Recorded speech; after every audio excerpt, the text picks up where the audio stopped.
We're back on the Cross the Middle show. I'm your host, John Kuzmo. We're going to talk about the Saquon Barkley story. We're also going to talk about Allen Robinson with the Steelers. Let's start with the Saquon Barkley story. It sounds like Saquon Barkley has turned the corner. Sounds like he's going to play this year regardless of his contract situation. Remember, just a couple of weeks ago, he was thinking about sitting out the whole entire year. He was kind of echoing the frustrations that Josh Jacobs had with the Raiders. He felt the same way about the Giants. Didn't feel like he was being taken care of by the Giants. Didn't feel appreciated, which a lot of these running backs around the league are feeling right now. Well, now Saquon Barkley is going to play no matter what. Football season is quickly approaching. Saquon Barkley is a football player. The last thing he wants to do is miss a year. It would hurt his career. He's itching to get back out there. He's going to play no matter what. Well, the Giants are actually loosening up and thinking about signing him to a long-term deal now. I think this is the right move for the Giants. I think keeping Saquon Barkley there for another 3 or 4 years is the right move for this football team. Because let's face it, Brian Daboll hit the ground running in his first year with this team. The Giants have went through a lot of head coaches recently. Nothing has worked. Brian Daboll actually worked this past year. They go to the playoffs. They actually performed pretty well throughout the whole entire season because of Brian Daboll. Remember, we're throwing around Brian Daboll Coach of the Year a lot.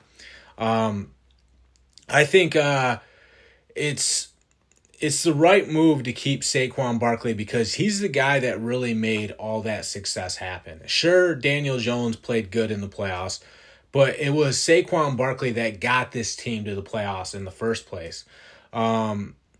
If you take Saquon Barkley out of the equation, suddenly Brian Daboll comes crashing back to earth. Suddenly the team takes a step backward, and it's almost like they're right back where they were when they were burning through all these head coaches and nobody worked. So I don't think the Giants can risk going backwards by losing Saquon Barkley. The last thing they want to do, too, is go into the season with this distraction hanging over their team. The last thing you want to do is go into the season and have this cloud hanging over your team where it's basically, is Saquon Barkley happy or not? Is this Saquon Barkley's last year with the Giants? Is he mad that he didn't get a long-term contract?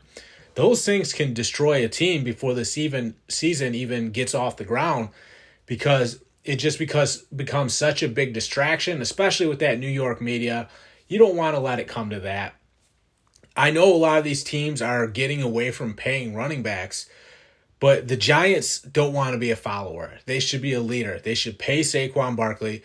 They should lock him up for 3 or 4 years. I think the guy's earned it after what he did last year. He put that team on his back, carried them all the way to the playoffs. Because remember, with Saquon Barkley, this team can compete in the NFC East. They're up there with the Cowboys and Eagles. Without Saquon Barkley, you can kiss the division goodbye to the Cowboys or Eagles. That's the last thing anybody wants. That's the last thing Brian Daboll wants. So the team has to keep Saquon Barkley there. They have to figure out a way to get the deal done. Just open up the checkbook and pay him. He's earned it after everything he did this past year. And he's a guy that you funnel the whole entire offense to. This offense doesn't work without Saquon Barkley. I mean, if you don't have someone that can carry the whole entire workload, it's just not going to work. I mean, yeah, maybe you can sign one of the other free agents that are available, but you're still taking a big risk. I mean, Saquon Barkley peaked. He's peaking right now. He peaked this last year. He's still peaking. He's still got good years left in front of him. His best football is still left in front of him. I think he's got at least another contract in him of just dominating because he seems like he's healthy again.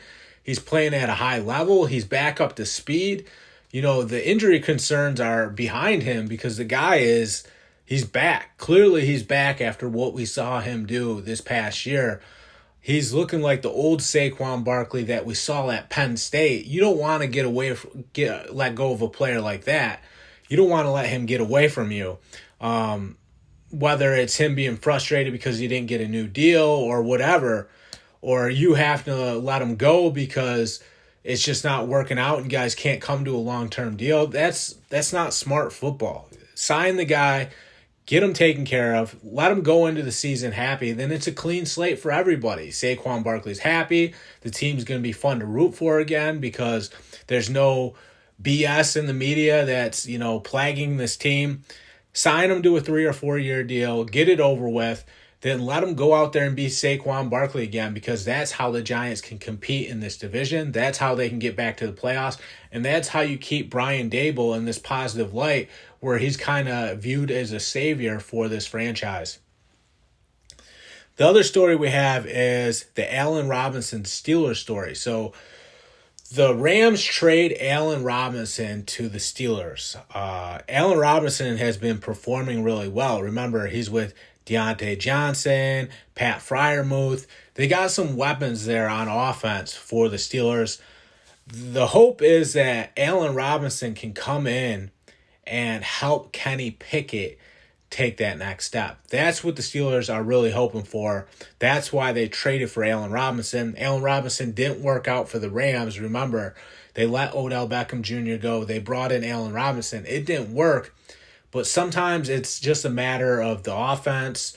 I think the Steelers' offense might be a little bit better for Allen Robinson than the Rams' offense was.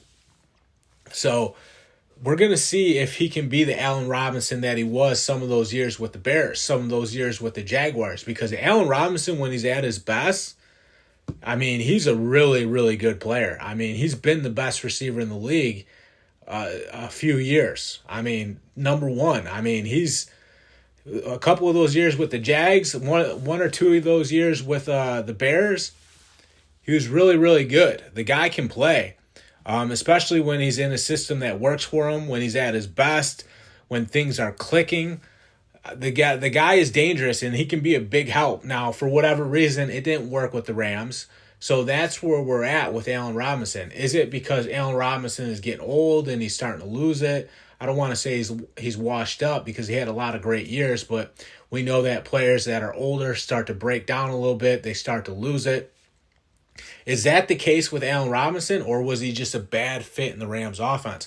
Well, from the sounds of it, he was just a bad fit in the Rams offense. He's been doing well with the Steelers. He's on the same page with Kenny Pickett. He's doing really good at OTAs and at these in these early practices for the Steelers. It's still early, but Allen Robinson and Kenny Pickett being on the same page is a good sign because, like I said, when he's on, the guy is a very, very good football player. We've all seen that before in the past. I'm excited. I'm excited to see what Allen Robinson can do with the Steelers. I'm excited to see what Kenny Pickett can do. Can Kenny Pickett be that guy for the Steelers? Can he live up to the hype and turn the Steelers around? Steelers are a historically great franchise. You have the stability with the Rooney family. You have a winning organization. You have Mike Tomlin, who is always a winner. He always wins no matter what. But, the Steelers kind of took a step back this past year.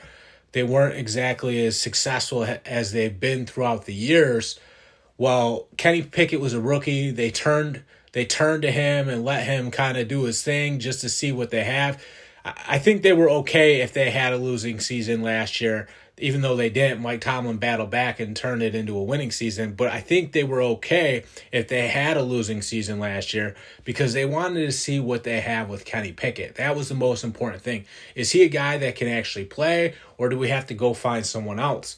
Well, Kenny Pickett and the Steelers actually churn out a winning record at the end of the year. They keep Mike Tomlin's streak alive. Well, I think, Kenny Pickett year 2 is really going to be the defining year where we really figure out who Kenny Pickett is. Is he a guy that really can carry the Steelers franchise into the future? Is he a guy that can handle being a quarterback in the National Football League? Those are the answers we're going to get. Last year they did finish the season strong, got the winning record, kept Mike Tomlin's streak intact. So that's a good sign. It's all about building on the success they had at the end of this past season. Remember, there was another factor in all this too. It was TJ Watt getting hurt. TJ Watt gets hurt. This team isn't even the same team anymore. Well, when TJ Watt's healthy, that's when they tend to win. So was it really, Kenny Pickett and the offense's fault, or was it TJ Watt getting hurt?